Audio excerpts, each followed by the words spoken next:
I am happy to be joined here today by Dr. Matt Alford. He's a lecturer at the Center for the Study of Violence at the University of Bath.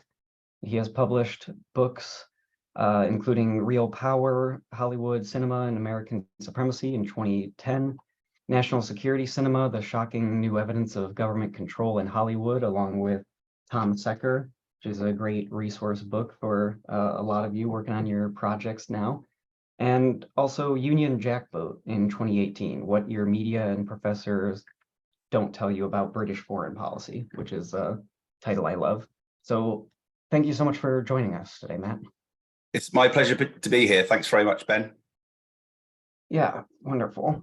So I wanted to start with a short talk from you about, I believe you wanted to tell us a little bit about the media before we get started.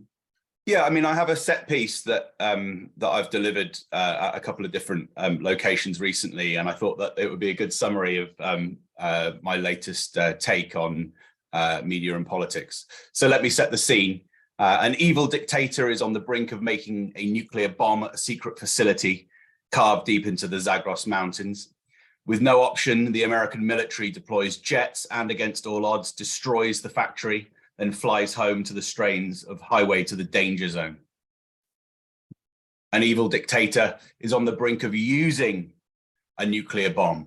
With no option, the American military deploys secret agents and, against all odds, triggers a democratic revolution in that country by blowing up the dictator in his helicopter to the strains of Katy Perry's Firework. I've just outlined there the plots of Top Gun Maverick from last year, starring Tom Cruise, and The Interview from 2014, starring Seth Rogen and James Franco. But it also describes real-world aspirations here towards Iran and North Korea from top policymakers across NATO. And these parallels are no coincidence, because each film was actually subject to script changes imposed by Washington, D.C. In the documentary that we made, Theatres of War, last year, we show how the CIA and Department of Defense have exercised editorial control over thousands of films and TV shows in exchange for lending equipment like helicopters to producers to use on screen. Such films reflect and construct the paranoid fantasies of our imperial masters, most of them with direct script input. For example, kindly Marines unjustly slaughtered purely for handing out grain to hungry Africans in Black Hawk Down. Or the US politicians who are too innocent to realize that arming Islamic terrorists will lead to 9/11 in the Julia Roberts hit Charlie Wilson's War. Or the upcoming Gerard Butler film Kandahar, which I think actually came out last week, in which an evil dictator is on the brink of manufacturing a nuclear bomb at a secret facility carved deep inside a mountain, and with no option and against all odds. So is it any wonder that 30% of Americans in a poll said that they wanted to bomb Agrabah, the capital city in Disney's Aladdin? Is it any wonder that our politicians, as though clutching rosary beads, prefigure Russia's invasion of Ukraine with the word illegal, with no sense of irony, and unprovoked with little sense of history? When was the last thing that you actually saw which didn't depict Russia crawling with tyrants?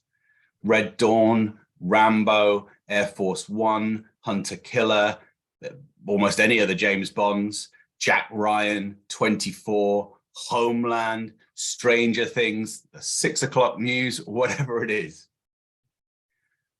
I think that we urgently need a peace movement whose eyes are open to how actively the media, including Hollywood, simplifies wars to favor America's perspectives. The United States government has suppressed scripts, but on others, it has actually overturned their original meanings. In the Iron Man screenplay, for example, Robert Downey Jr.'s hero was opposed to his father's arms business in the original screenplay. But after rewrites, he became the ultimate evangelist for a bloodless industry. Peace means having a bigger stick than the other guy, he ends up saying. For 4 decades, almost all script changes had been concealed until our team used the law, the Freedom of Information Act, to acquire large bundles of government documentation. Regardless, the Defense Department's entertainment boss compared his role a few years ago in the court of Hollywood to that of a minor eunuch. This from a man who controlled hundreds of titles himself, including 12 of the top 20 grossing franchises of all time. That's more than Steven Spielberg. This guy's army of little Hitlers, again using inverted commas, have ensured that none of the scripts passing their desks depict war crimes, coups, assassinations, torture, or indeed anything that reminds the public of the nasty conspiracies in which America has engaged. Now, let me be clear. Hollywood producers and Hollywood celebrities are terrible on foreign policy issues, even without state interference. Consider Benedict Cumberbatch, who played the WikiLeaks founder, Julian Assange, in the 2013 film Fifth Estate. Assange tried reasoning with Cumberbatch in advance of the movie, saying that the studio will use him as a hired gun to assume the appearance of truth in order to assassinate it. But in response, Sherlock scoffed, as if I'm an easily bought cipher for right-wing propaganda, and adding, I've worked far less hard for more money on other projects. Cumberbatch demurred when asked to oppose the 35-year prison sentence for Assange's colleague, Chelsea Manning, pontificating, isn't it hypocritical to say we should know everything about you as a government, but you can't know anything about us? Curiously, while Fifth Estate presents Assange as a shifty egotist, it is Cumberbatch himself who claims there is only personal truth and wanted to play the Assange lead because I'm a vain actor. Acclaimed as a peerless journalist, Julian Assange, and you may see just see a little protest banner up behind me here.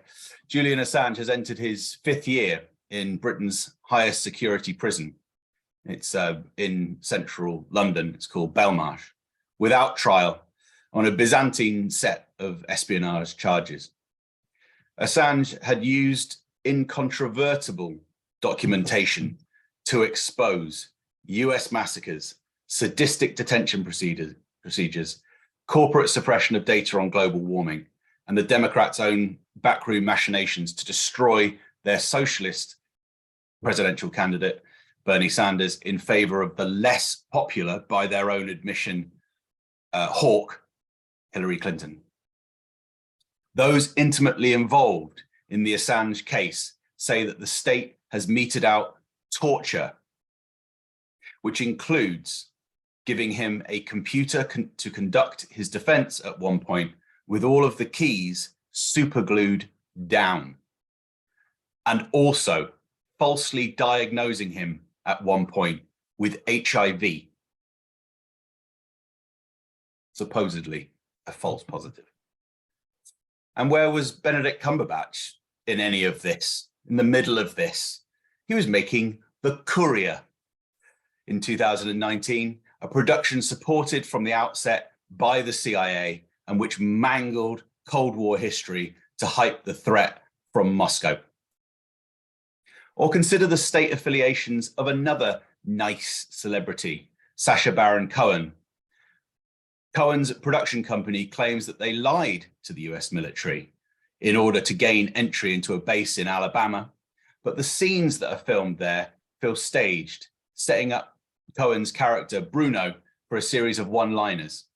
Cohen apparently escaped from the military base by squeezing under a rapidly closing gate while guards yelled in pursuit, like a scene out of the A-Team.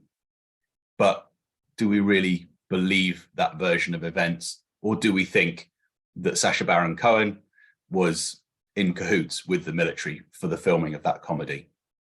Another time, Sacha Baron Cohen's Bruno interviewed a supposed terrorist who he discovered through a CIA contact. This terrorist turned out, in fact, to be a Palestinian greengrocer who said that Cohen had told him the interview was going to be about his peace activism.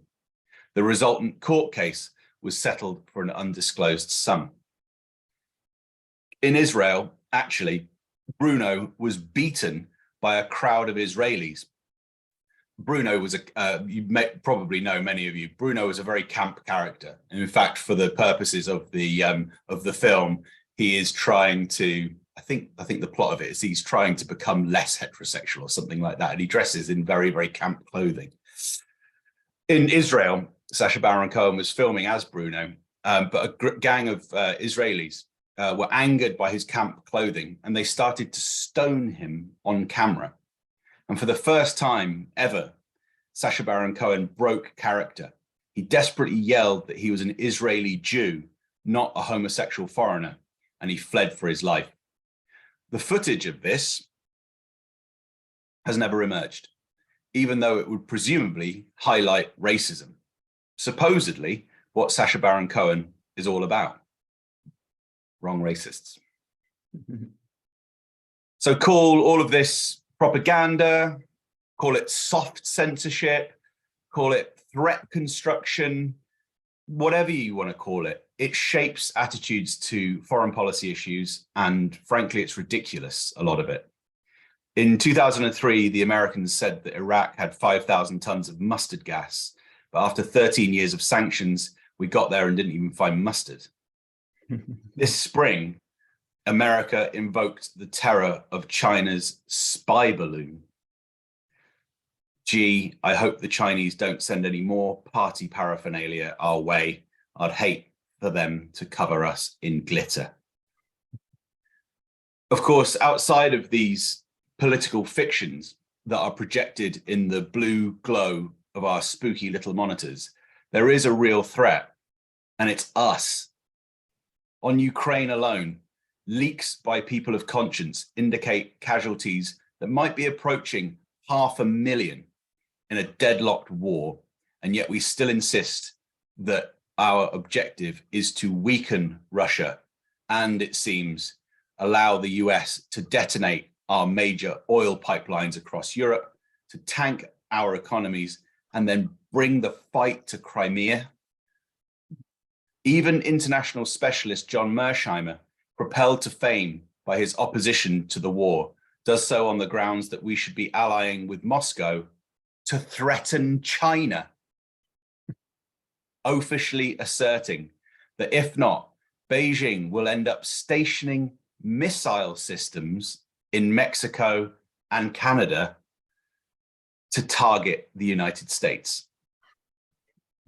Ours is a demented political culture, egged on by hubristic visions of its own righteousness. We urgently need to be a purposeful peace movement with our eyes open to how the media holds diplomacy in abject contempt.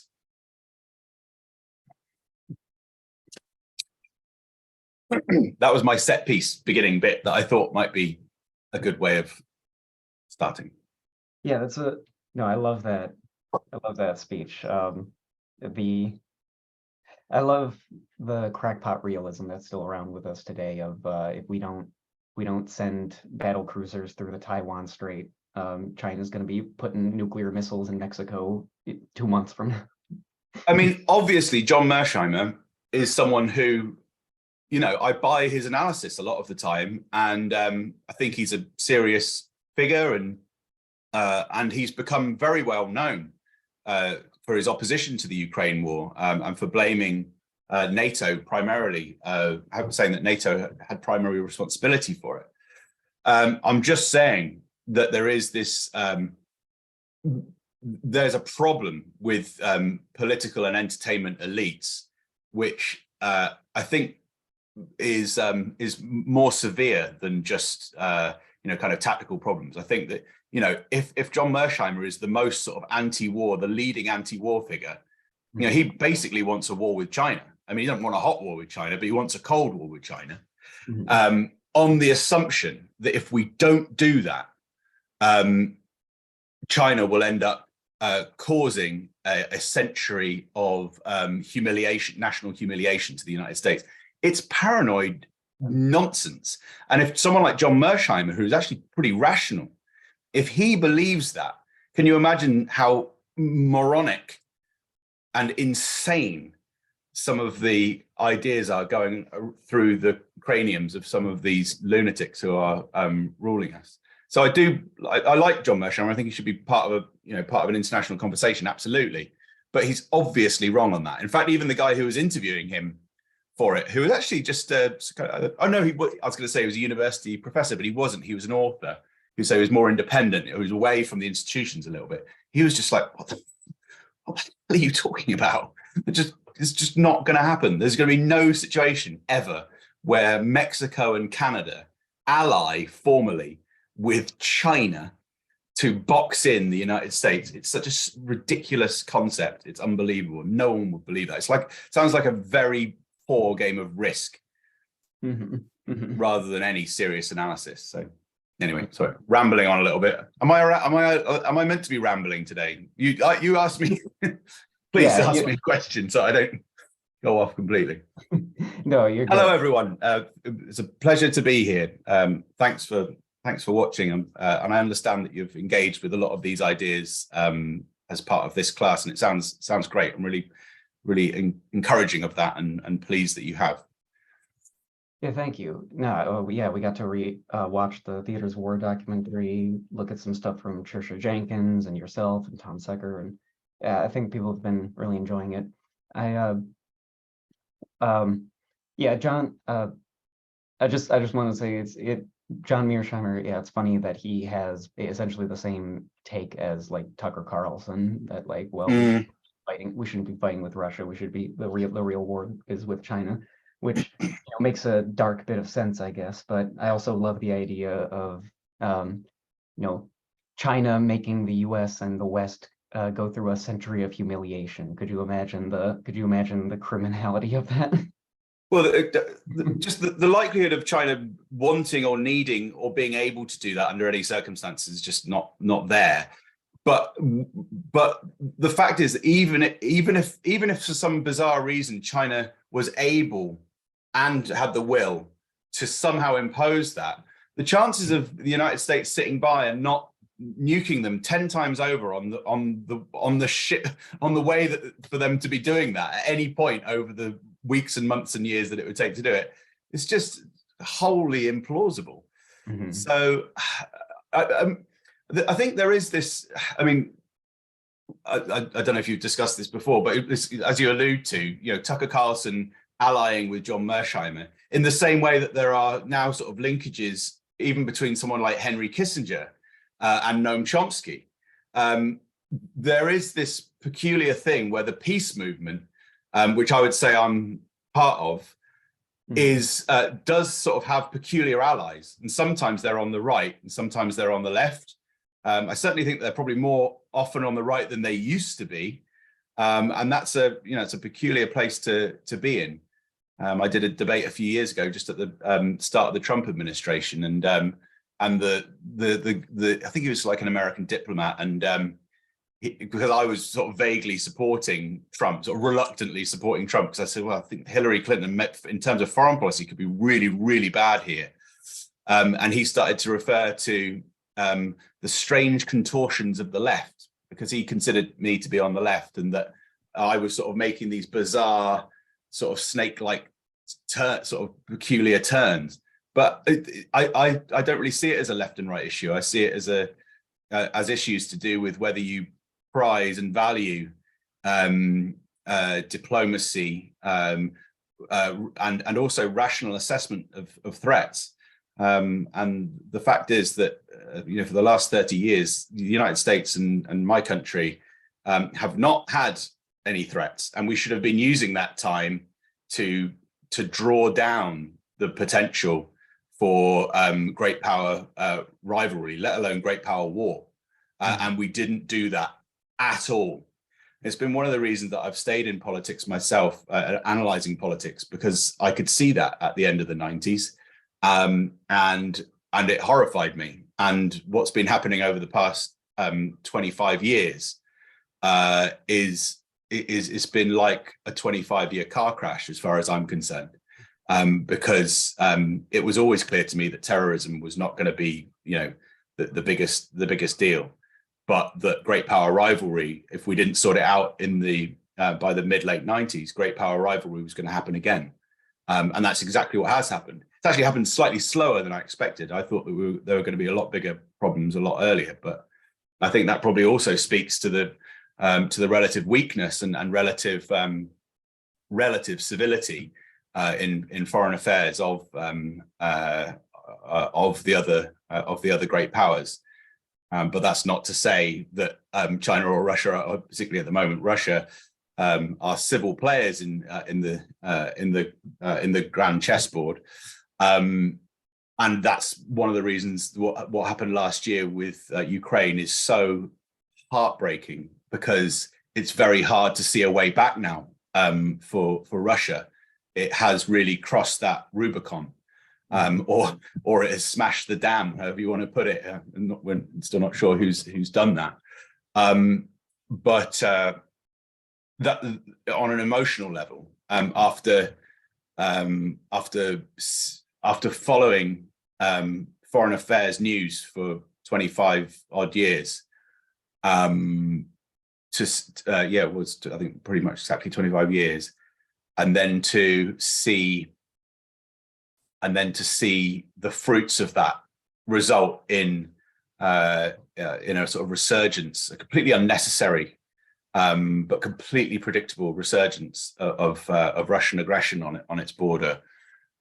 It was heartbreaking, because there's not really a way back now. There's no good solution now. Whereas even 5 years ago, all of the great power rivalries could have been sorted out if the United States and Britain had the political will. Even with the political will now, it's not really going to be very doable. But I still think we should try, because I think we should still have a solution to these international crises, which is just going to be a worse solution than we could have had before. We should still have international treaties. We should still have arms control reduction agreements. We should still have international cooperation, and we're just going to have to have a crappy fudge deal over Ukraine for a start. And it's highly unfortunate, but it wasn't people like me or the anti-war movement who got us into this situation. It was the elites that are now crowing about how righteous they are, as they blithely wander into what Claire Daly, the Irish politician I saw yesterday, called the permanent abattoir of Ukraine, because that's their ideology. Just keep going, no plan, no exit, just keep on going like a berserker covered in blood. That's what they want to do. Yeah, but those are the same people who have been doing it for the last 25 years. And right, civilized people and vaguely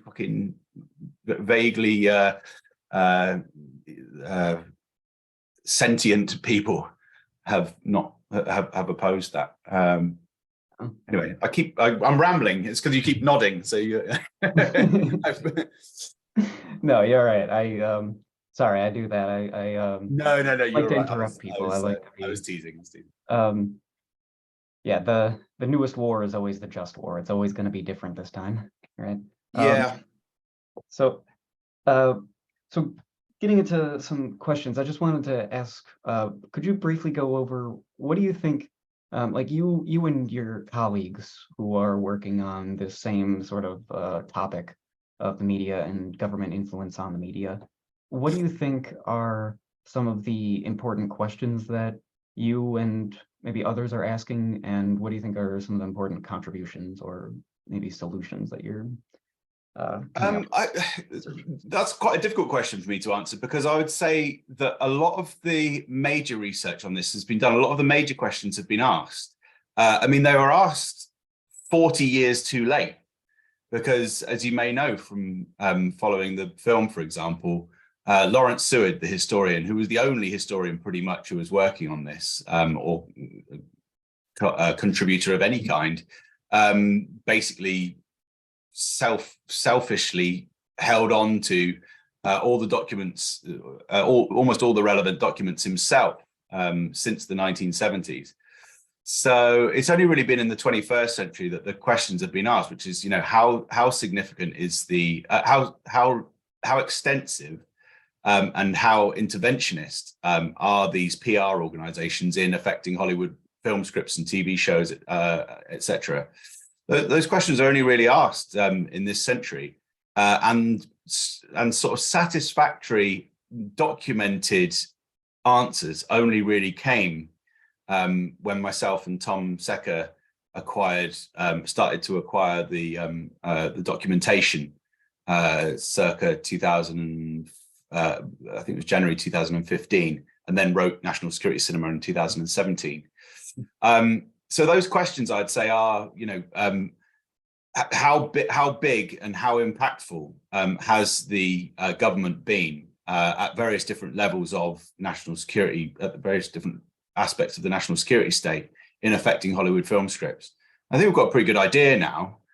So I think those are the main, and it's a lot. It's certainly by any measure 10 times larger than anything anyone knew in the early 20th century, but probably more than that, really. That's a fairly sort of conservative measure, I'd say.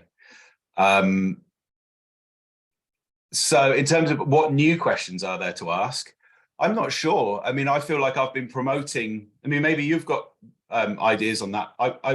I feel like I've been promoting the documentary over the last year, really, and probably will continue to do so for another year or so, because it's, I feel it's more about getting the message out than it is about research. I've not done I've not done what I would call research for several years, for various reasons, but one of them being, I think, in terms of this documentary, I think a lot of the answers have come to have been, a lot of the questions have been answered, and I think it's a matter of getting it out there to the public. I don't know, is there anything that you think that we've missed? I mean, Roger Stahl, the executive producer of the film, is leading up an academic book on this. I think it's probably a few years away, and I will support on that. But I think the main thing was, I think, uncovering this, what I would call really a conspiracy, because it was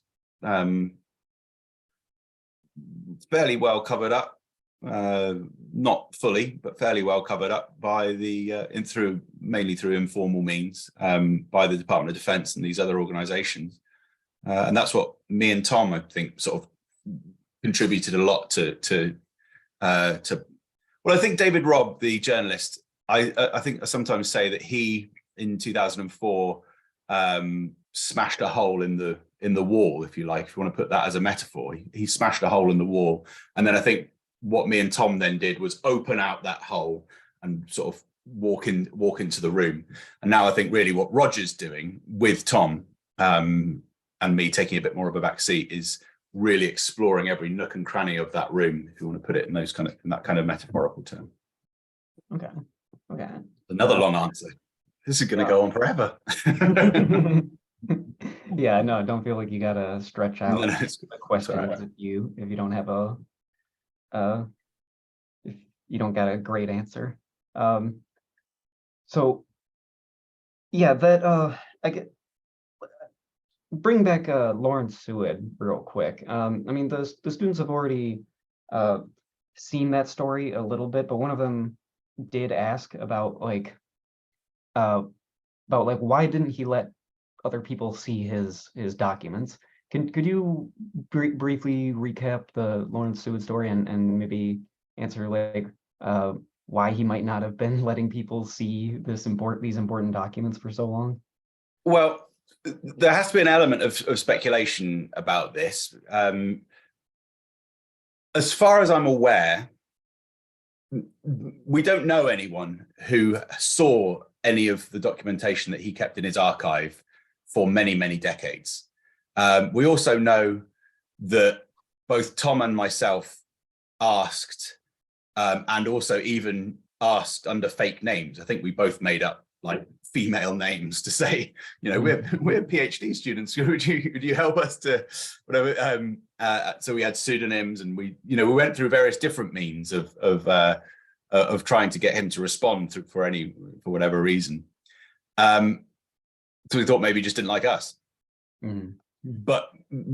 And we know that Trisha Jenkins asked him, and we know that Trisha Jenkins was offered some documentation on the Vietnam War films, but when she actually got to the library to do that research, she realized that the amount of documentation that she had been offered was so limited. I remember the frustration that she had at the time. It was so limited, it was so threadbare that she abandoned her project.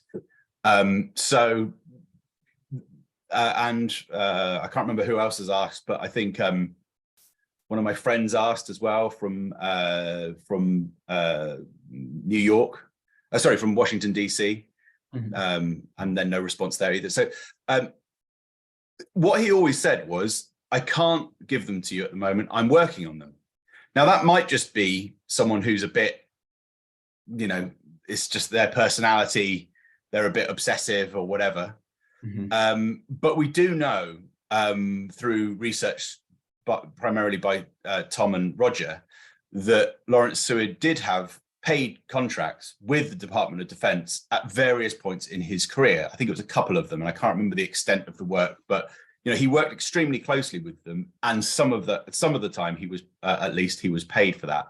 So I think that there was a kind of I don't think it was ever that they were that I don't think it was necessarily them saying, we want to keep all of this material away from the public, make sure you do that. But I think perhaps it was a kind of understanding that that this was working out well for everybody. Is this just a personality glitch of Lawrence Seward, that he was a bit peculiar like that? Is it that he really was working on that material and he really did need it? I'm pretty cynical about that. I mean, I certainly think that in terms of, would he need all documentation in an archive at all points? It just seems highly unlikely. He was extremely uncooperative. You could photocopy something if you need to. And it is indicative that the archive started just to open up a year before his death. And that's when I went to Washington, D.C., to Georgetown University Library. And I found the less controversial documentation had then been set out there. And so I was able to find a few bits and pieces out. It was kind of worth the flight, maybe not. But it was still a good trip. But then a year later, when Lawrence Seward died, Roger Stahl also then went to Georgetown University, and he found the other half, basically, the much juicier and the much more annotated and the scripts and many more memos and a lot more details and a lot of the more sexy films, the James Bond films and I think the Hulk films and the Marvels and all of that. And so he was able to find a lot more then. I think there must have been something that the relationship between the library and Lawrence Seward, without sort of besmirching the library, I just think it's fair to say that relationship was significant in terms of what was able to come out. And I think perhaps the library was complicit there in not being terribly open with that documentation. Yeah.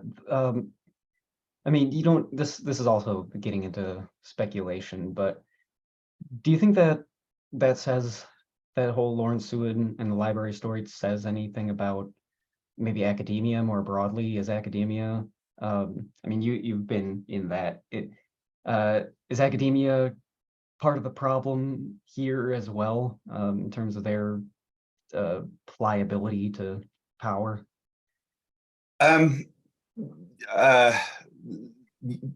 The short answer to that is I think definitely yes.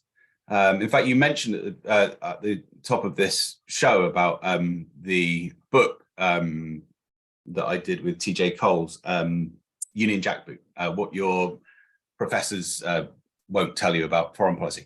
I actually, I always slightly think we shouldn't have said professors. I think that was TJ Coles. I thought we should say teachers, because I thought we were talking more about kind of the whole schooling system.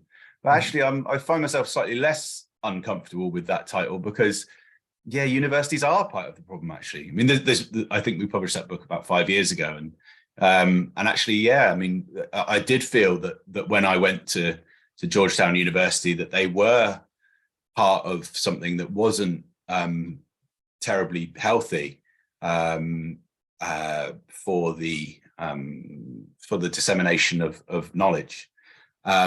And I mean, that there are quite a few decent books out there about this, like The Coddling of the American Mind, and various others that are that indicate that university systems are not very good. But I mean, and I can't remember that literature particularly well myself.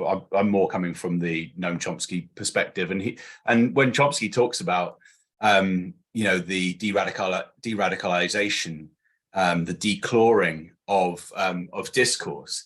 I mean, everyone associates him with the media, and everyone thinks that he's talking about the New York Times and the Washington Post and all that. But Chomsky has been always much wider than that. He's been referring to the responsibility of intellectuals. That was his first major published article in 1967. The responsibility of intellectuals, and he says that they're not being responsible at all.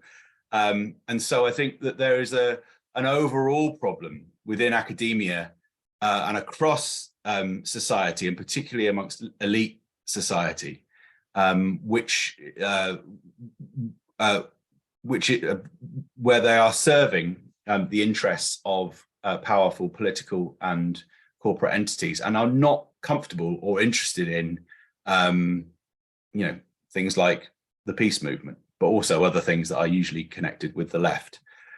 So I do think that there is a broader problem there, and I think that this does point to that. In fact, and again, sorry to continue with my ramble, but for the way of characterizing the film, I was encouraging more of that for the documentary, because I think perhaps because Roger's a very successful academic.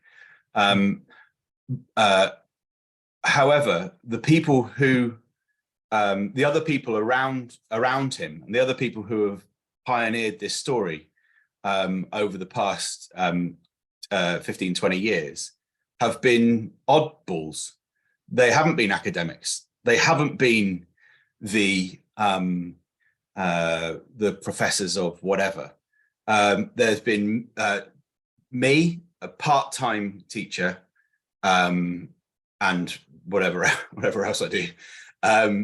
There's been Tom Secker, who I don't even know what job he does, but I think for a while he worked maybe part-time for a local charity or something.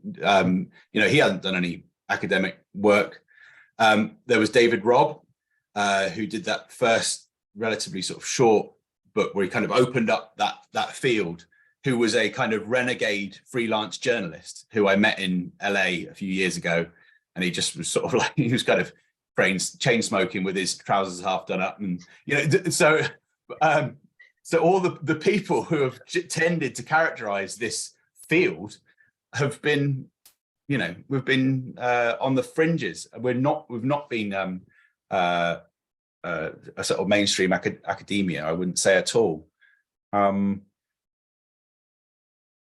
So I think there was perhaps differences between my perspective on that and say what Roger Stahl was his perspective. But he sort of thought, well, we're kind of all doing stuff, and we're all academics, and we're all kind of academia is working here. It's making truth come to light. We're analyzing stuff over time. And I was like, this isn't a story of academic success. This is a story of massive structural academic failure over 4 decades, at least.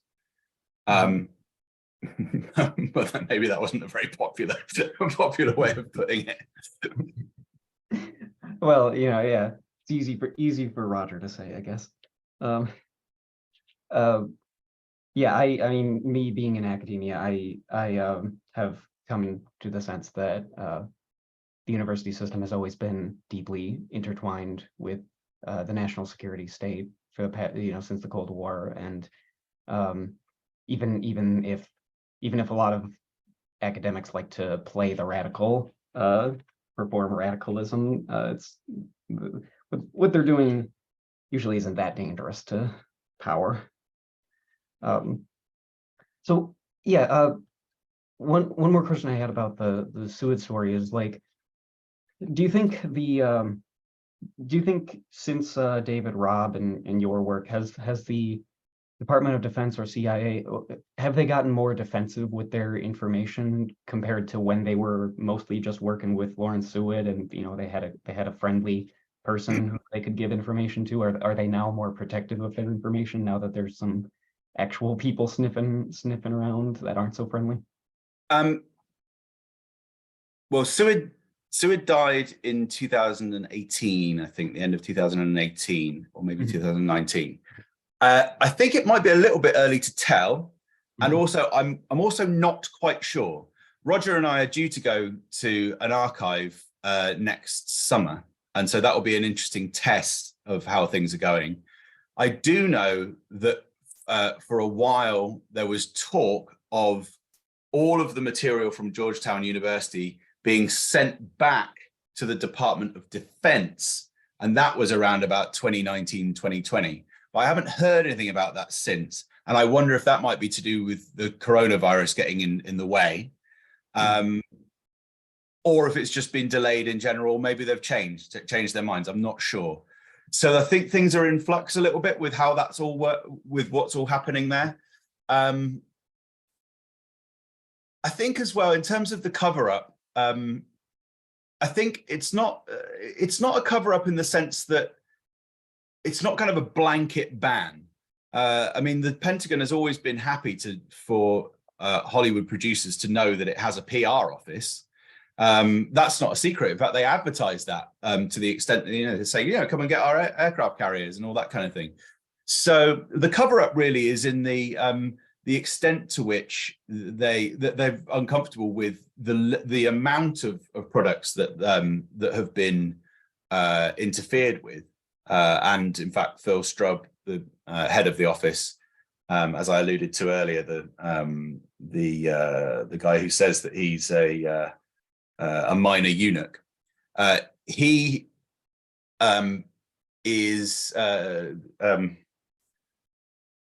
think he was asked, how many films or whatever have you done, and he was just like, I don't know, which is just kind of because if you'd given the figure, it would have blown the interviewer away, because it would have been extremely disturbing.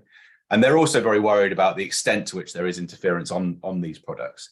But they don't deny that something is actually happening, that they are doing things in Hollywood.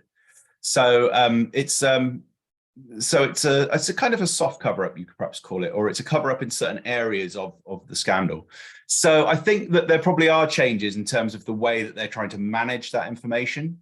But I think it's perhaps too early to tell exactly how they're doing that. And I think it's worth bearing in mind that that they've always managed the information, but allowed some of the information to come out anyway. So I'm not quite sure how radical those changes will be anyway. A lot of things are now computerized as well, as since the Seward time, because most of his documentation went up to about 2004. And so a lot of the documentation that he was using was on paper, and that's all changed now. And now there's this DARPA database, which is electronic. And so, and also they might not care that much, because I think that's the other thing as well. You've got to remember, just because, me and Tom and Roger and whoever put some stuff out there, we're not going to turn around the Titanic with that. Mhm. So they might not care that much. I mean, I suspect they're a bit pissed off about it, but it's not going to be enough to interfere with their operations. So that's so I think they'll probably continue to allow some material to go out. But Tom has had various frustrations with the FOIA for years, and I think including recently, where they've not provided information. And from the end of the documentary that we were sent several thousand pages of blank paper because they said, oh yeah, all of this material is redacted. So they literally hard copy posted to Tom. I think it was hundreds. I think it was thousands. I can't remember now. It was whatever it said in the documentary. All just completely blank paper. It must have been great for his printer because it meant that he could use blank paper in a printer. Who gets free paper through the post? Great. Yeah, ink budget's never been better. Yeah, they should have sent a couple of ink cartridges as well.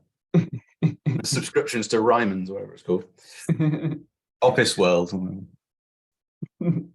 It just seems like it must have been nice for them for a while, that for decades all they had to deal with was Lawrence Seward.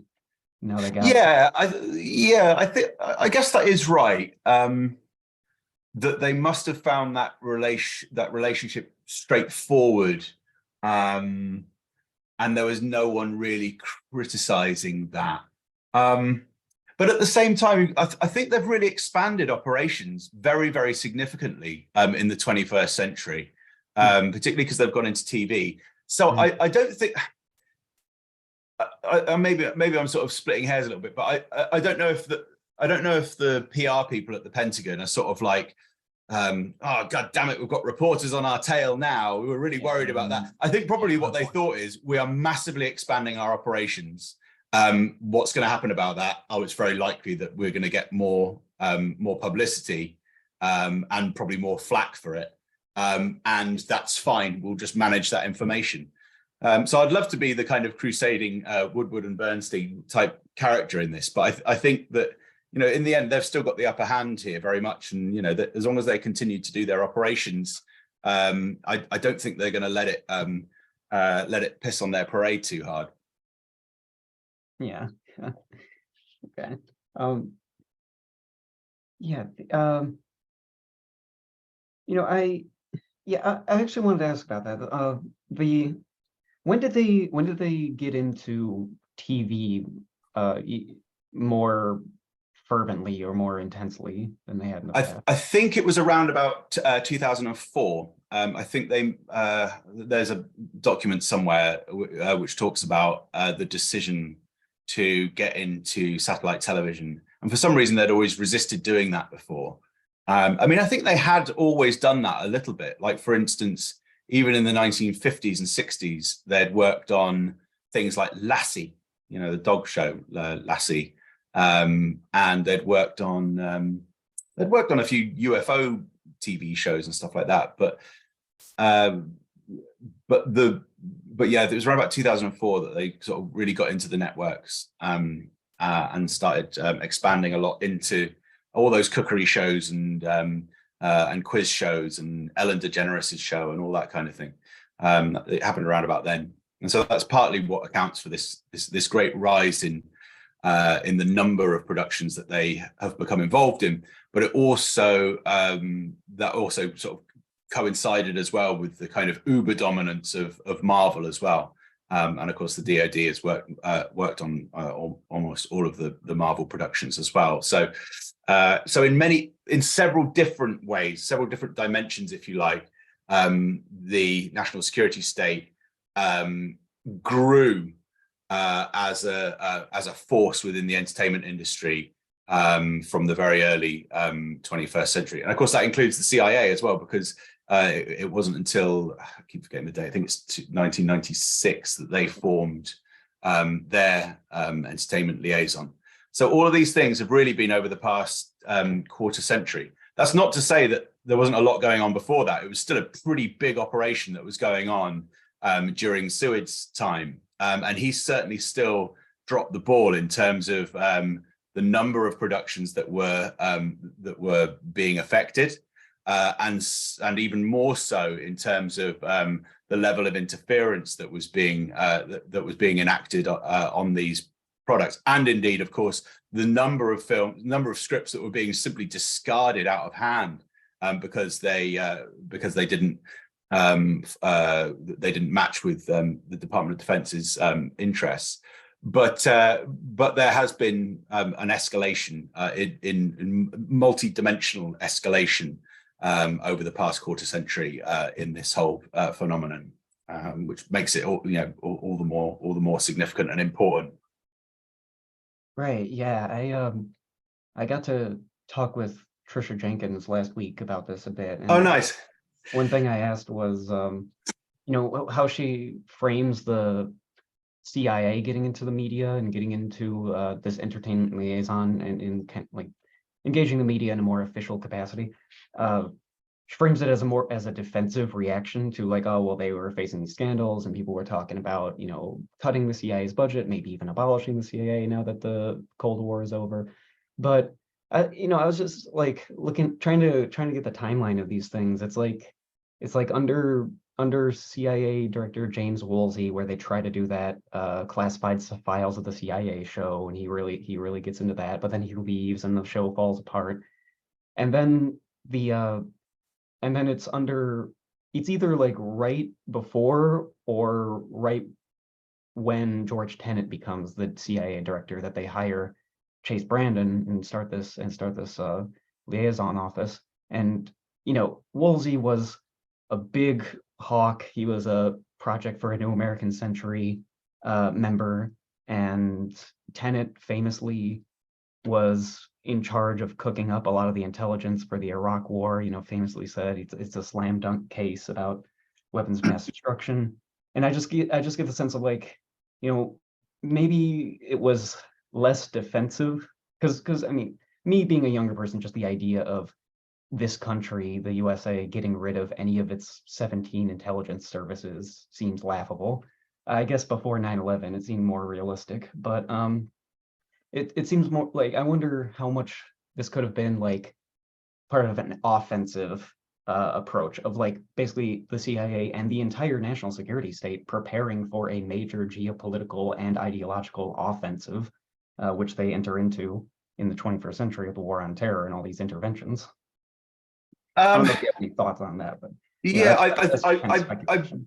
I basically agree with you. I think it's very I think to say that any major kind of unassailable security organization like the CIA is kind of operating only reactively. Oh, well, what can we do? I think is a very kind of I can't think of a better word. A nice way to put it. I don't really think that is the case. I would say, if you think about the threats to the CIA in the 1990s, there were the beginnings of some moves by a senator or two to say, do we need the CIA? Mm-hmm. And so in that sense, they may have felt defensive. They may have felt under attack. And it may have been, and it should have been, the beginning of massive structural security service reforms in the United States. But it wasn't. It was no way. Whether that means that the CIA was, has operated more within the entertainment industry because it wanted to prepare for kind of 9/11 or the re-emergence of great power rivalries, I'm not sure if that's quite true either. I suspect it was just that they had the will, they had the prompt from being criticized. They knew that the Cold War was over and that they knew that they therefore needed to rely more for their own legitimacy on lies, basically, or on information management. So I suspect that it was more that. But at the same time, you look at a film like Wag the Dog, the Dustin Hoffman film, and actually they allude to exactly what you've just been talking about, where the De Niro character, the CIA character, says, that this fake war that we're making in the media, that we're just cooking up, see it as a rehearsal. And talking to his colleagues in the National Security Services, who are like, you can't just make up a war and put it on in a movie.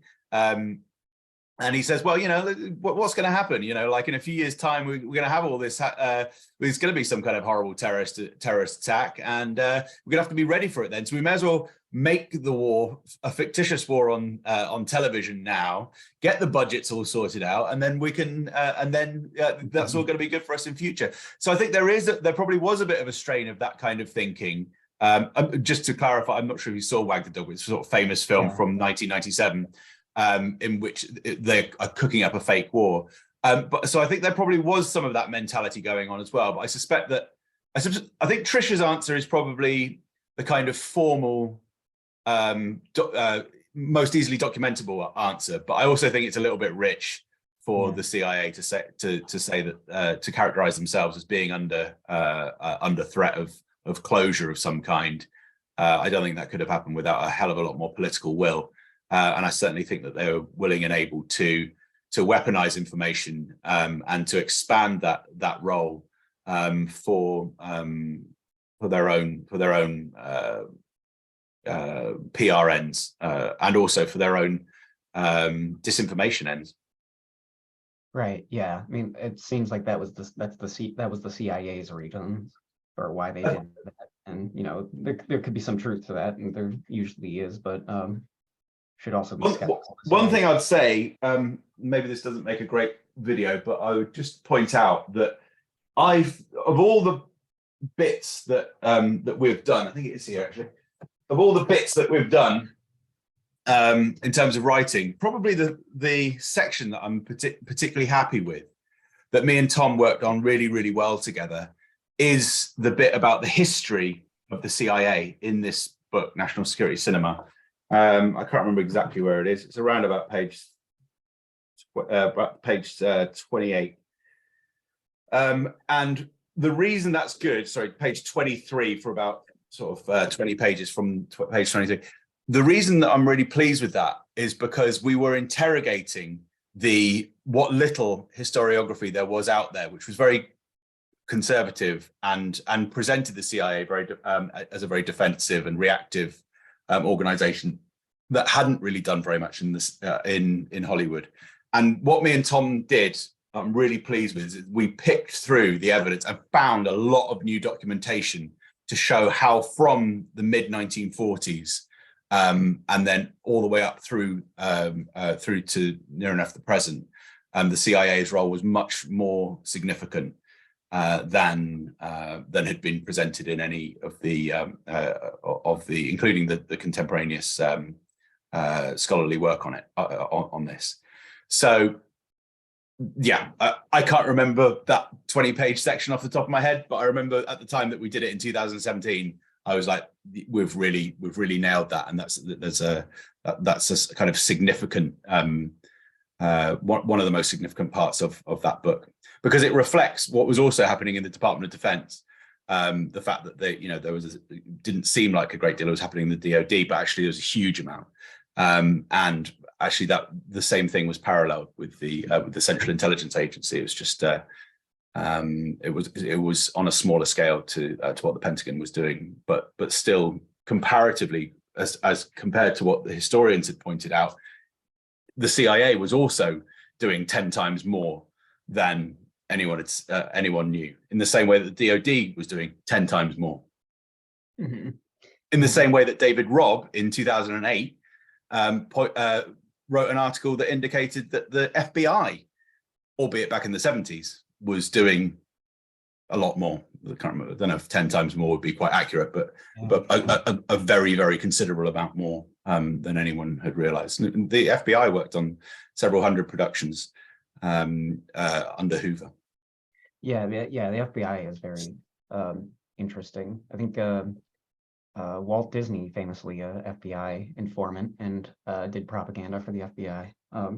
I did read that section in National Security Cinema on the CIA during the Cold War. I actually have someone who's writing about Animal Farm, George Orwell's Animal Farm. So you that'll probably be a useful section for you. The part about Oliver North scuttling a movie that was supposed to be made about the Iran-Contra affair is pretty Yeah, incredible story. incredible, isn't it? Outbidding Marlon Brando, who wanted to buy the script for a production about the Iran-Contra kind of drug running slush fund scandal from the 80s, and they just bought the script and buried it. So, I mean, there's only fairly limited information out there about that, but it's been verified. So, you know, that kind of thing that was going on is it's amazing, really, or at least it was amazing at the time. Since 2017-18, I've been a bit like that's not much of a surprise anymore. Because, but you know what, that information that we uncovered around about that period, 5+ years ago, it's a huge story. I mean, that's one of the reasons it's run and run in terms of the book sales of a self-published book. The book sales we still get a bit of cash for that because people are still buying it. I still get offers of interviews all the time for national security. So it was only turned into a documentary last year. I think people recognize the inherent newness and nightmarishness of what the national security state has done and is continuing to do in the entertainment industry, which I'm glad for, I suppose. Yeah. Nice to fix it. Yeah, no, I think a lot of regular working people enjoy this kind of really find this stuff interesting. My grandfather certainly loved Vietnam War veteran, always loves talking about JFK and the mafia and the CIA. He loved that documentary. Theaters of War. Yeah. That was you mean the Oliver Stone, the movie? The Theaters of War documentary. Oh, Theaters of War. Oh, one. Yeah. You're good. I'm really pleased. Appreciate Oliver Stone. Thanks to you. I'm glad to hear from your granddad about that. That's nice.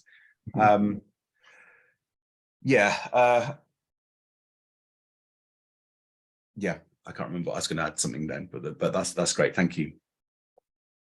Okay, I got sticking on the topic of the CIA. I wanted to ask real quick. Maybe this came up in some of your research, or you got to glean this a bit. So we've gotten to read about CIA's influences in Hollywood and kind of their nuances of their approach versus the DoD's approach.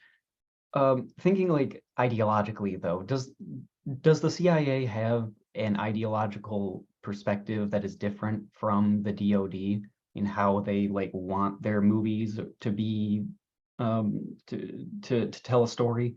Have you noticed any of that, or does it seem to be very similar to the DoD? I think I'll answer fairly briefly there, because I think there are differences. But I think to lay those differences out properly would probably require an academic paper or an article. Maybe someone wants to do it. I think probably there is something to be. At the end of the day, they're both organizations, political organizations, which are potentially extremely controversial, and which should be heavily reformed or got rid of. So their primary purpose is to stay alive, is to continue to exist. So from that point of view, they're basically trying to show we are the good guys. In fact, when Chase Brandon got involved with the CIA PR office, he said at the beginning, we're sick of being told we're the bad guys, because in the 1970s and 80s, the CIA was presented as the villains very commonly in popular culture. And it's the same thing with the Department of Defense. They want to be able to say, we're the good guys. We come in and we secure everything. We make everything safe. So primarily, ideologically, that's what they're doing. They are also, kind of nationalistic in the sense that they believe in American power. They believe in the benevolence of American rule, Pax Americana. Are there differences, though? Yeah, there probably are some differences in terms of the kind of approach there. And I think to really tease out those differences, I think I'd probably need to write them down for my own head. I guess one of them is that the CIA certainly has, at least at times, has used entertainment as a kind of way to freak out and intimidate opponents. So there were a couple of products, Enemy of the State, for example, in 1998 with Will Smith, and also the TV series The Agency, where they were using technology in those productions, and they were indicating that the CIA had this very advanced technology, and there appears to be it appears that technology was not really available at the time, or even if it was, the CIA through Chase Brandon said, even if we can't actually do that, we don't care. Terrorists watch TV too. Let's intimidate them. Mm-hmm. So I think perhaps the spooks have got some kind of little their own little in jokes and their own little little agendas and games that they like to play in influencing productions. And bear in mind, that they're doing this they tend to be doing this from very early in the productions, because that's the only way that they can influence a film like Argo or whatever, because the CIA can't give very much equipment and stuff. So they tend to make these relationships very early on in the production process, even more so than the Department of Defense.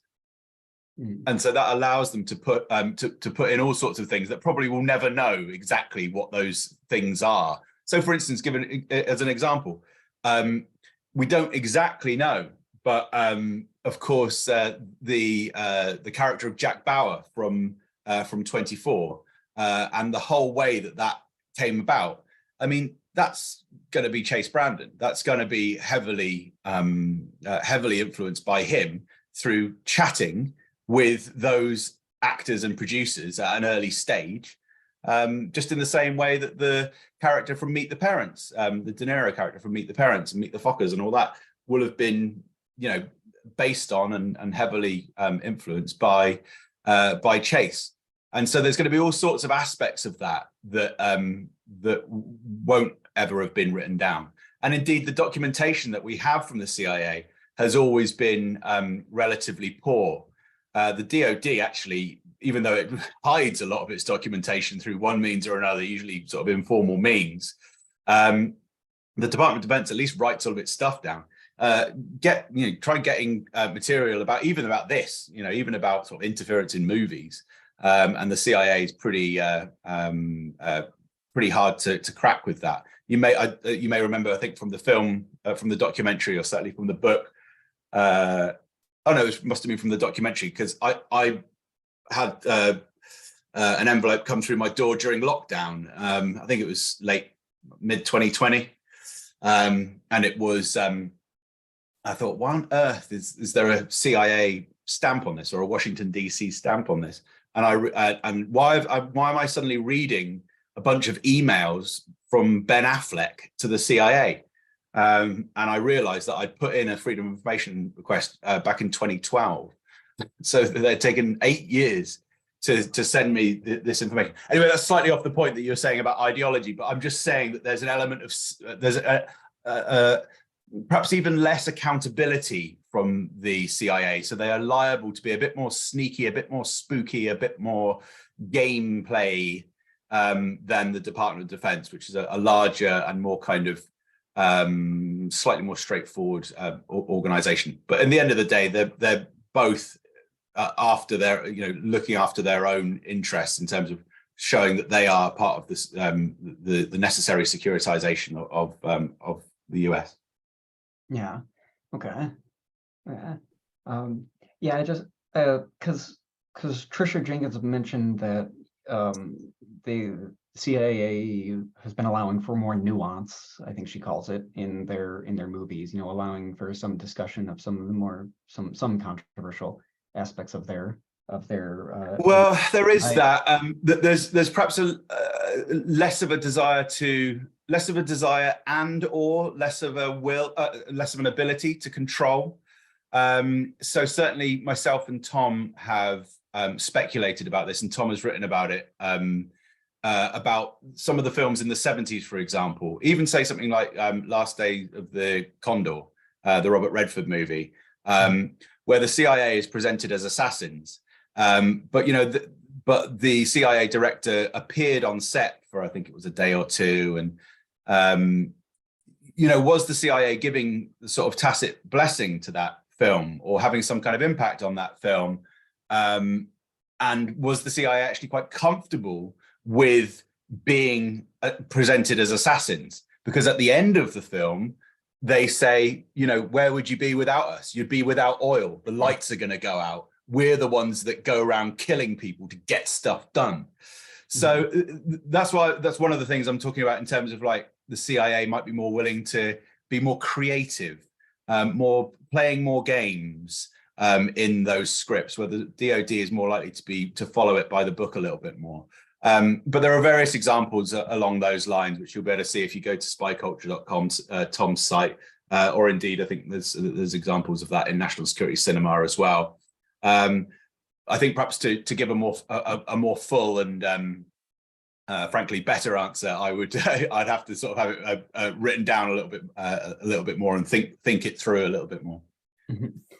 Yeah, no, I would reiterate the spyculture.com as a resource for students. It's a great resource. Yeah, and the DoD just seems to be so obsessed with smoothing out all the possible edges that there can possibly be. The CIA can, you know, they have their own term for kind of what they call a limited hangout, right? Of like, dangle out a little bit of the controversy, and so that people will be satisfied with that and not look any further. That's I couldn't help but think of that when I saw last week we watched Argo in this class, and you know, the beginning of that, they actually do very briefly touch on the coup against Mossadegh. But then there's a lot more controversial stuff going on at that time too, there's some good evidence that, you know, the Ronald Reagan campaign and some elements of the CIA at least were making sure that the hostages didn't get released before Reagan got elected. The October surprise. Yeah. October counter surprise. And next week we'll be learning a bit about the cultural Cold War, and one of the most fascinating things about that is the CIA's support for what they call the non-communist left during that time,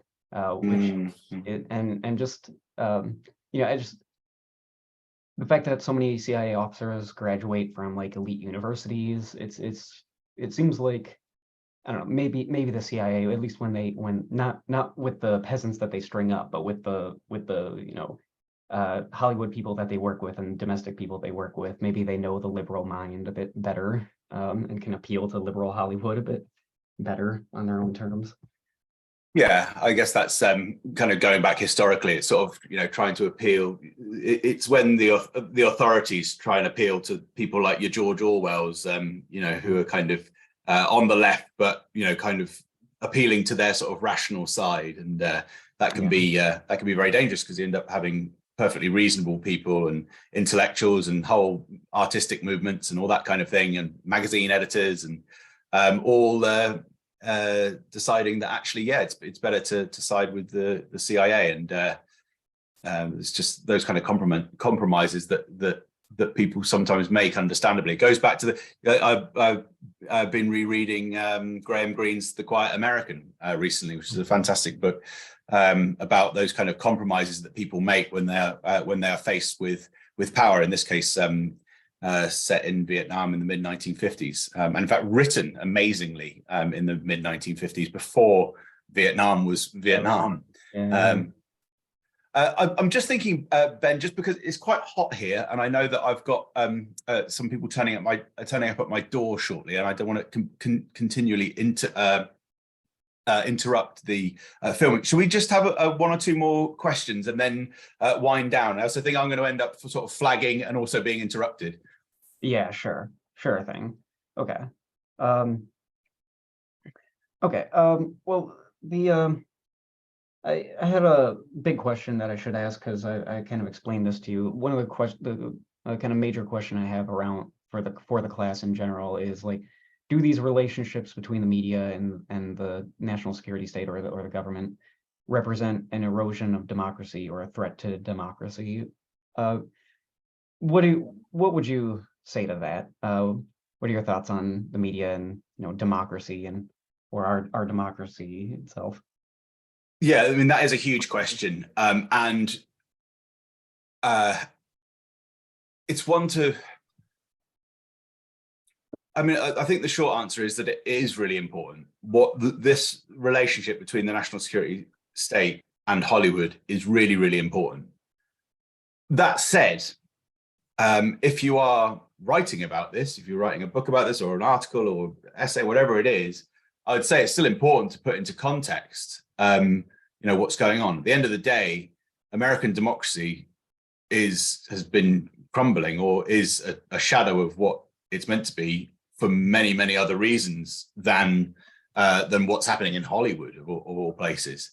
I think this is just one example of where there is national security state involvement. It happens to be a pretty big one, though, I'd say. I mean, when Carl Bernstein from Watergate fame wrote about in 1977 about the number of intelligence assets who were operating on the major newspapers at New York Times and elsewhere.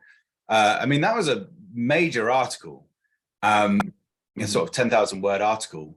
That would be really too, actually. Yeah, but I mean, a lot of this was just through luck, really, and just sort of hanging around and asking a couple of questions at the right time. But I kind of think what we've done there as a group is we've found something of comparable size. So I do think it is very significant. But exactly how to put that into words to evaluate the severity of that within the overall American political culture, I'm not quite sure exactly what words I'd use for that, because there's so much more that is nightmarish about the American system. And I'm particularly, I can't really comment I can't really comment with any great authority about the entirety of the United States. So I think that kind of question is I think people should interpret that themselves, but be aware that there is at least something significant and pretty bad happening on this issue. But how bad you consider that to be and how significant you consider that to be is more of an open question. Okay. Yeah, I understand that. To speak on some, you might be more able to speak on where you're at. I mentioned one of my students is writing on George Orwell's Animal Farm. Do you think that can you give us any insights into the UK government's relationship with the media? Is it substantially different or similar to the US's approach? Well, I've got a couple of things that I can say about that. Again, I don't know how perfect they'll be for a video. They might be useful for your class at least. One, I'd say we know that there is some involvement from the British state, and we've started to document that. We are also pretty certain that it won't be anything like as significant as what the United States does by any measure. I'm currently working with a PhD student who you might want to be in contact with at some point, and his whole project is looking at the British case, effectively national security cinema, but in Britain. And the results of that will be really, really interesting, but I don't think they'll be out for 5 years. Okay. But we do know that there are organizations that operate in Britain with the kind of tacit support of the British government, that are sort of like agencies that are ex-military and all that kind of thing. And they've worked on huge productions like Kingsmen, for example, the Colin Firth movie, which is kind of all kind of military recruitment, kind of glorifying kind of the British military involvement in World War One. Interestingly, they even in one of those, they demonize Rasputin, for example, in Russia, as this evil figure who is trying to get the Russians out of World War One. So he's this evil baddie who's trying to end Russian involvement in the war. Max Nah. Blumenthal of Yeah. This is how militarized the mindset is, across our civilization. Maybe it's a human problem just generally, but anyway. So there are these productions that are worked on by British organizations, and also sometimes on various things like TV soaps and stuff like that as well. But obviously with less political implications, and also films like 1917 and all that, all those kind of things have that kind of support. We don't know either the level of script interference with those, and it might be that there's a lot more informality with that. There are a few cases of documentaries that have been pulled off air from the BBC and stuff like that as well. And of course, these days the whole shadow banning of people and ideas and all that. There's all sorts of different forms of control now. So that's all happening, and it's all significant. I think that we'll have much clearer results on that in about 4 or 5 years' time. But it's interesting. But I still think that the United States is the major game in town. Okay. Thank you. Should we end it there? I'm happy to do one more question, but I'm just I can see my face on the camera just sort of slightly going, like, getting tired. So at some point I should probably call an end to this. And also I think we'll get interference at any moment, although the food order seems to be delayed. Okay. Is there anything else? Is there any sort of burning question that you think I might be able to answer well? Well, yeah, I mean, maybe. I have one more quick question. I mean, in the Theaters of War documentary, you talk about some of the gendered aspects and covering up sexual assault and the tailhook scandal and things like that. A lot of DoD support to the media seems to be is about boosting recruitment, right? And women have become a growing and increasingly more important part of new recruits in the military. How has the rise of women's involvement in the military changed these recruiting patterns and maybe the DoD's approach to Hollywood and gender in the movies they work on? That's another very good question, and another one that I'm not sure I can answer brilliantly. I certainly know that Tom Secker on Spy Culture has written specifically about the issue of assault in the military, and has contextualized that as well. I mean, I think it's what to say. I mean, I think it sounds like very well the very high levels of all sorts of different assault in the military. It's a very bad and unfortunate and deceptive thing to suggest that the military is some kind of sort of gorgeous fraternity and an equivalent where everyone's looked after, because from what I can see, that is just very much not the case on the whole. And a lot of people come out with really with great harm having been done to them.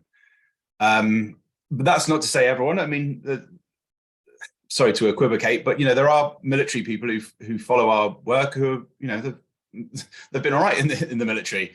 And actually they might well oppose more what they've done overseas, or what their government has had to do what their government has made them do overseas. I suppose the one insight that I would have with it is that, thinking about the CIA was very, very, very low on female recruits in the 90s, and that's one of the reasons that they got involved. Was not just to shape political narratives, but also to recruit women, and I think to some extent minorities as well, but I think primarily women.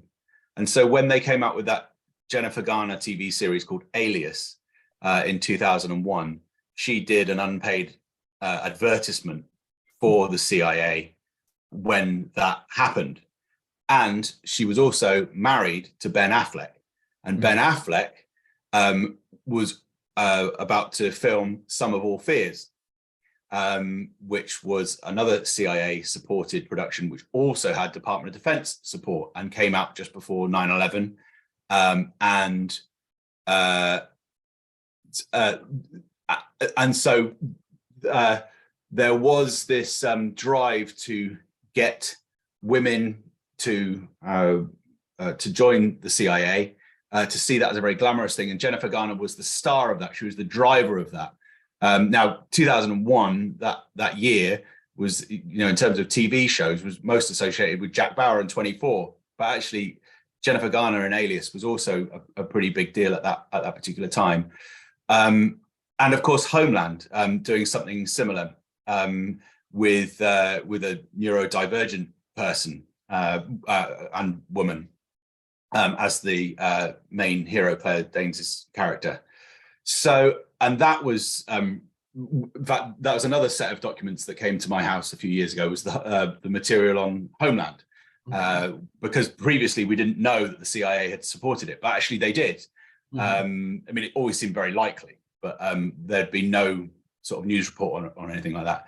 So there are various shows from the CIA's catalogue which have promoted female recruitment and neurodivergent recruitment, and I think to some extent minority recruitment. So that's the more obvious one to me, but it has also happened with the Department of Defense recruiting for the military as well. And I guess for me, in terms of sort of a moral or ethical thing, I'd have thought that, the risks to women from joining the CIA are probably not much greater than men joining the CIA. So from that perspective, it's less controversial. But women being invited to join the Department of Defense, there's another layer of threat that or danger that they are opened up to if they do that. And so I guess that's a bit more. There's an added layer of sort of grossness about that to me. But yeah, one of my students mentioned being a military brat growing up, and she wanted to join the military, but was turned off to it by all the stories about, assaults and people not being held accountable for things like that. It's very to see it go from Top Gun to Captain Marvel, where equating the military as some kind of feminist institution. Yeah, I mean, there is all that as well. The sort of the masculinized nature, or even though it's kind of homoerotic, of Top Gun in the 80s, and the sort of the greater emphasis on intelligence, less emphasis on brawn over brains, that's been happening over the past quarter century or so. And I guess that is to do with sort of trying to the military trying to appeal, the national security state trying to appeal beyond just kind of sort of rugged, sort of cliche masculine men. But yeah, I think maybe I should say one thing as well, is that I definitely don't want. I do try and put in this as a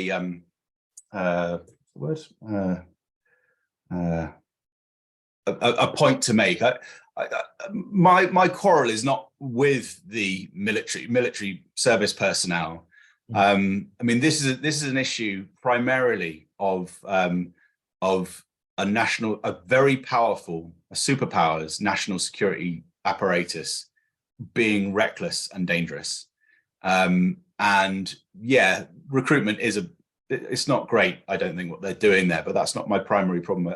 I really see this as a problem this is a global problem, that we've got one of the most dangerous, violent entities on earth, smashed in the middle of Washington DC and again nearby in Virginia, who are terrorizing in many ways the various different places on the planet with explosive consequences.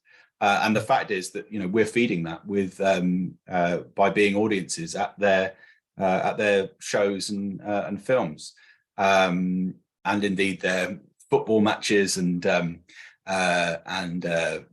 fundraisers and everything. Political culture and popular culture are meshing together there in a very unfortunate way. So that's my primary concern. I certainly agree with organizations like Veterans for Peace, for example, which I think operates both in the United States and in Britain. So yeah, I'm behind those people, and I'd very much welcome them as part of. We do very much welcome them as part of this conversation and this effort to resist sort of irrational and escalatory moves in foreign affairs. Yeah, right. So one of the reasons they don't let Thomas Young speak, you hear his speeches in the Long Road Home miniseries, is because veterans, some of their speeches can actually be quite powerful when they speak out against the war. So and yeah, I did really appreciate that you ended they ended the documentary with the the violence that and the imperialism that is associated with the military. In Laos, we made that the most bombed country in the world, and people can't even point it out on a map. People still get limbs blown off, and people don't know jack about it. Yeah, well, at the moment we've got because of this flooded dam from a couple of days ago, right, in Ukraine, you've literally got minefields that have been destroyed, and therefore there are now floating mines, just floating around in the water that people are going to bump into and blow up on. And I think for me, like, whoever did that atrocity, and it could have been the Russians, or it could have been the Ukrainians. My guess would be the Ukraine, but I'm not getting into that. The point is, any side could have done that because you're in the middle of a massive war, and there's always going to be atrocities on both sides. What's the solution to that? We have to have negotiation and a peace movement to sort that out. Whoever is to blame, it's always easy to focus on the who is the problem. The problem is obvious. Everyone's the problem there. It's a nightmare because all sides are going to have legitimate grievances and legitimate anger, and of course those problems are only going to escalate. We can't allow that to go on for. I don't think we should allow it to go on for a day longer. But they're talking about allowing it to go on for years more. How bad is that actually going to get? There's the will and the ability for both sides in that war to destroy everything very easily. They could destroy that country themselves. The Ukrainians could destroy the country themselves in a matter of weeks. It just depends whether all sides in that conflict want to turn it into something that's going to have 7-figure casualties or 8-figure casualties. Right. Yeah. The military-industrial complex loves its small wars, but it's not always they're not always going to stay small. Okay. We can end it there. You and I can say our goodbyes after we stop recording, but yep. I hope my students enjoyed it, and feel free to let me know if you have any questions after watching this. I'd love to help you. That would be great, and feel free to add me on Facebook / the writer with no hands. The writer with no hands. That's the main place I put stuff out. It'd be great to connect with some of you, and I hope you really continue to enjoy the study. All right. Yeah. Thank you so much. No, I appreciate that. Yeah, I appreciate how reachable you are. All right. Bye, everyone. Have a good day.